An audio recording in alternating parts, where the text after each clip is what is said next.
আসসালামু আলাইকুম প্রিয় ভিউয়ার্স। আজকে 25শে বৈশাখ। আমরা চলে এসেছি সেই বিশ্বকবি রবীন্দ্রনাথ ঠাকুরের শিলাইদহ কুটি বাড়িতে। দেখতে পাচ্ছেন আমি এখন সেই কুটি বাড়ির সামনে অবস্থান করছি। আজকে এই শিলাইদহের কুটি বাড়িতে বিশ্বকবি রবীন্দ্রনাথ ঠাকুরের জন্মবার্ষিকীতে মেলার আয়োজন করেছেন কুষ্টিয়া জেলা প্রশাসন।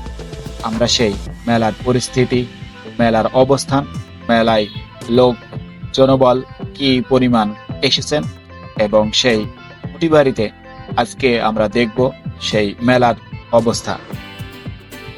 আজ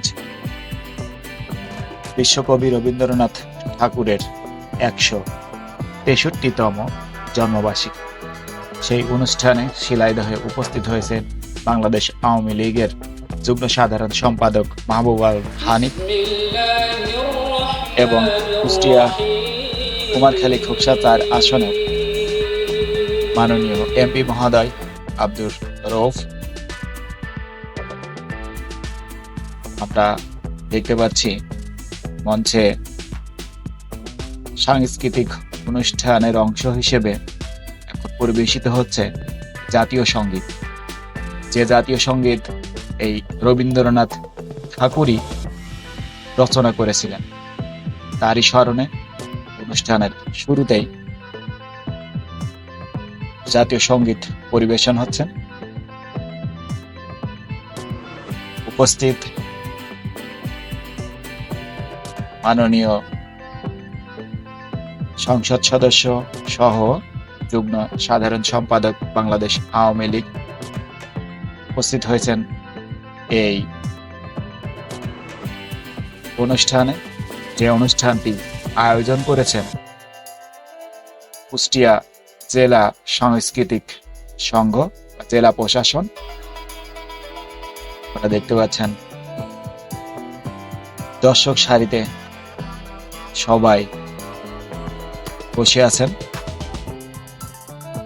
দর্শক সারির প্রথম লাইনেই রয়েছেন বাংলাদেশ আওয়ামী লীগের যুগ্ম সাধারণ সম্পাদক মাহবুবুল আলম হানিফ এবং কুষ্টিয়া 78 কুমারখালী খোকসা 4 আসনের মাননীয় এমপি বীর মুক্তিযোদ্ধা জনাব মোহাম্মদ আব্দুর রউফ সাহেব।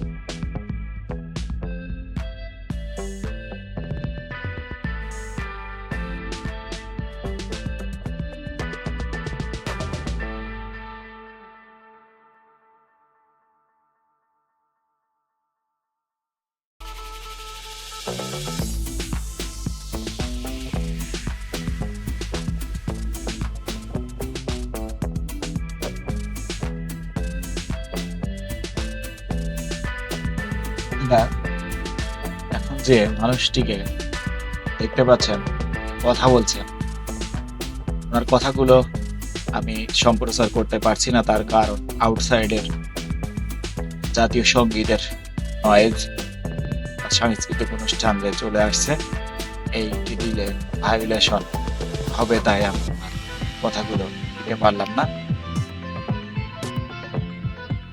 মেলায় অনেক দর্শনার্থী এসেছেন, অনেক দোকানপাট এখানে বসেছেন।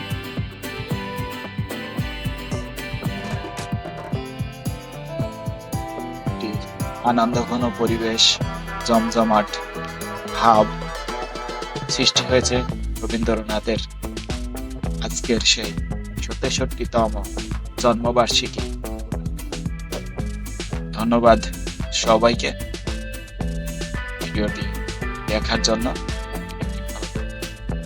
কমেন্ট শেয়ার করতে ভুলবেন না।